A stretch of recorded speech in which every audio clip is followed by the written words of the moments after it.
ka-hunter.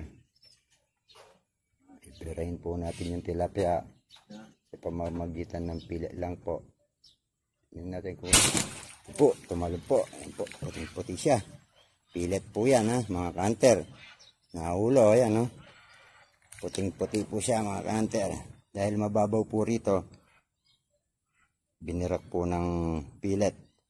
Hindi po tayo pwedeng magano dahil babaon po yung bala sa lupa. Ayan po, patay po siya. Pinalaan po natin ng pilit. Sandali, kukunin ko po kasi pagkitalan niya pa. Lulusong po tayo. Yun po, malaki po ito, malaki. Tinamaan po sa utak.